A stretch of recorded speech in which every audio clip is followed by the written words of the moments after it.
On Monday, Republicans introduced a $1 trillion proposal to give American families more coronavirus relief. Most urgently, Republicans want to continue a federal supplement to state unemployment insurance, which is set to expire, as we all know, tomorrow. If our Democratic colleagues had acted with the urgency that struggling people deserve, we could right now be finishing up a major bipartisan package for kids, jobs, and health care. If our Democratic colleagues had acted with urgency, unemployed Americans wouldn't be facing a total elimination of this extra help. But instead, jobless Americans are staring down this cliff because Speaker Pelosi and the Democratic leader have refused to negotiate. They've refused to move 1 inch from the Speaker's far-left proposal that was so absurd and so unserious that their own moderate Democratic members began trashing it the instant it came out. This is the multi-trillion-dollar boondoggle that would tax and borrow in order to provide a massive tax cut to rich people in blue states, the SALT giveaway, fund diversity studies of the legal pot industry, and do 1,000 other things with no relationship whatsoever to the crisis.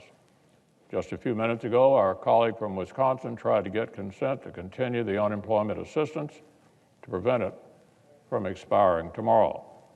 And the Democratic leader objected unless he got to pass the entirety of the massive wish list. Republicans want to continue this aid before it expires, but the Democratic leader says, let them eat salt. This is what was written about their proposal.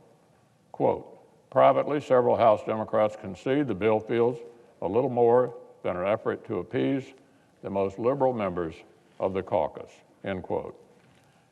And yet now, Speaker Pelosi and the Democratic leader have declared that unemployment Americans will not get another cent, not another cent, unless the Senate agrees to pass the entire bill that even Democrats say is ridiculous. This is their position. Unemployed people, schools, hospitals, and American families will not see another dime unless they get to cut taxes for millionaires in Brooklyn and San Francisco. That's what this is about, Mr. President. Sure, they'll call Republican names for wanting to make sure the assistance doesn't pay people more not to work. But the Democratic leader gave away the game this morning.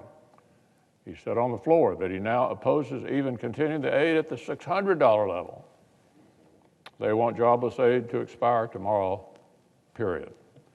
Lest we forget, just a few days ago, multiple Democratic senators and the Democratic House Majority Leader were all saying they were prepared to negotiate and land somewhere south of $600. Multiple Democrats said they were open to continue the aid at a level that doesn't pay people more to stay home.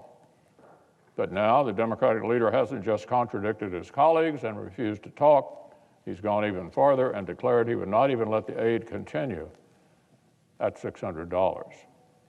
The Democratic leaders tried to rule out every option except leaving the Capitol today and beginning his weekend with this unemployment benefit set to expire.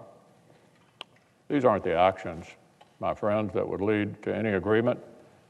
They aren't the actions that will actually make a law. I'm not sure whether my Democratic colleagues really agree that hurting unemployed people is their side's best political strategy, but if that is their position, they'll have to vote on it for the entire country to see.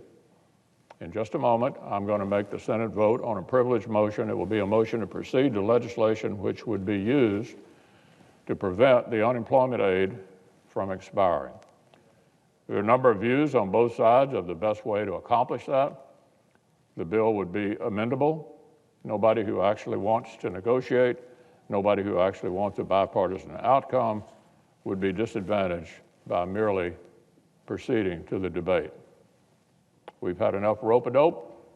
We've had enough empty talk. It's time to go on the record.